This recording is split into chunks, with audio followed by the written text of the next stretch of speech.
ایک تو پاسپورٹ ہو گیا، دوسرا حاجی کے لیے اس کا احرام ہے.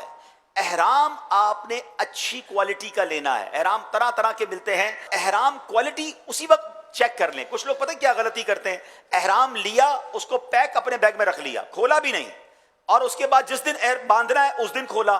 اچھا بعض اوقات تو ایسا بھی ہوتا ہے کہ احرام جو ہے وہ ایئرپورٹ پر جا کر کھول رہے ہوتے ہیں، اب پتہ چلا وہ میری سائز کا ہی نہیں ہے.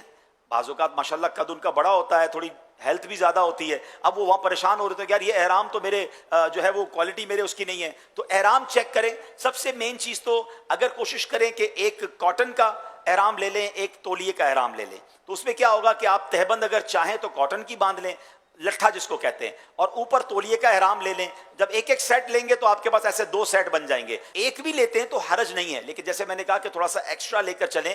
ماشاءاللہ جب جا ہی رہے ہیں اتنا خرچ کر رہے ہیں تو یہ بھی آپ کے پاس ہونا چاہیے. کچھ احرام پر کلف لگا ہوا ہوتا ہے، ٹھیک ہے.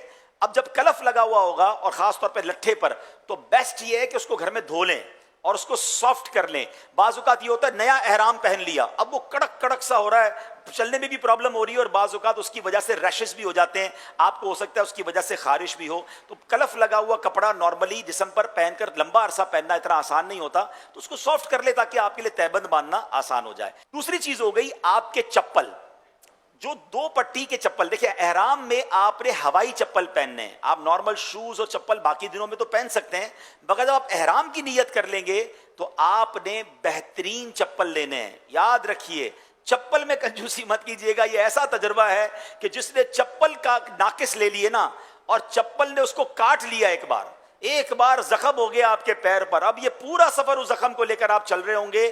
تو چپل کا تو میں مشورہ دوں گا کہ آپ وہ چپل خرید بھی لیں، اور خرید کر پاکستان میں ہی اپنے وطن میں چلنا بھی شروع کر دیں. اس کو تو یہی چینج کر لیں، نہیں یار یہ میرے پیر میں صحیح نہیں آ رہا، دوسرا لے لیں. تیسرا چیک کر لیں، اور جو چپل آپ کو مافک آ رہا ہے نا کہ یار پیر بالکل مزیدار ہے، سافٹ ہے، اب ایسے کم از کم 1-2 لے لیں یا 1-3 لے لیں، کیونکہ وہاں کھو بھی سکتے ہیں. تو چپل اچھی خریدیں، احرام اچھا خریدیں، اور تیسرا آپ نے بیگ اچھا خریدنا ہے. ٹھیک ہے، بیگ کیوں اچھا خریدنا ہے؟ پہلے آپ یہ ایزیوم کریں، پہلے آپ یہ سوچیں کہ ایسا بیگ خریدنا ہے کہ میرا پورا سامان بھرنے کے بعد اس بیگ کو اٹھا کر کوئی 12 بار پھینکے تو وہ بیگ زندہ رہے گا کہ نہیں. ایسا بیگ، کیونکہ آپ کہیں گے کون پھینکے گا میرے بیگ کو، بھائی میں تو سینے سے لگا کے رکھوں گا.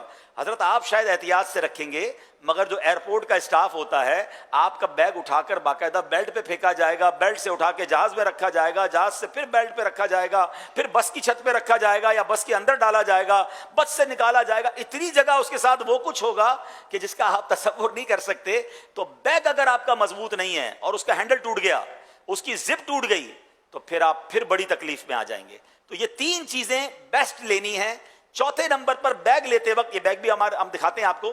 بیگ میں بھی کیا کرتے ہیں، غلطی کرتے ہیں لوگ. اچھا یہ اب ٹرالی بیگ تو سب کے بہت مشہور ہیں. اب دیکھیں ٹرالی بیگ میں بھی آپ نے یہ 4 پہیے والا بیگ لینا ہے. کوشش کریں، یہ دیکھ رہے 4 پہیے. اس کا فائدہ پتہ کیا ہے؟ اگر 2 ویلر بیگ ہوگا تو آپ اس کو یوں چلائیں گے نا تو آپ کے ہاتھ پہ بوجھ آ رہا ہوگا. اگر 20 کلو کا بیگ ہے تو آپ کو مشکل ہوگی چلانا، لیکن اگر 4 پہیوں والا بیگ ہے تو جیسے آپ چل رہے ہیں آپ کے ساتھ یہ بھی چل رہا ہوگا، تو بہت سکون کے ساتھ آپ اس بیگ کو لے کے ٹریول کر سکیں گے. تو کوشش کیا کریں بہترین بیگ 4 ٹائر والا لیں.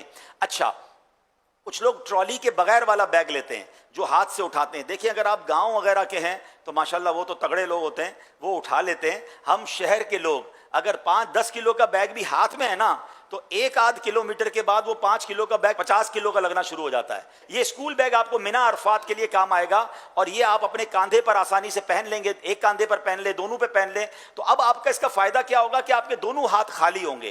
بیگ کمر پر ہے، آپ کے ہاتھ خالی ہیں، آپ نے تسبیح پڑھنی ہے، آپ چل رہے ہیں، آپ بڑے ریلیکس ہوں گے. ہاتھ میں مینا عرفات کا بیگ لے کے جائیں گے تو وہ بھی آپ کے لیے ڈیفیکلٹ ہو سکتا ہے. اچھا اسکول بیگ میں بھی ایک کوشش کریں کہ بیگ ایسا لیں جس کے جو کاندھے ہیں نا اس پہ فوم لگا ہوا ہو.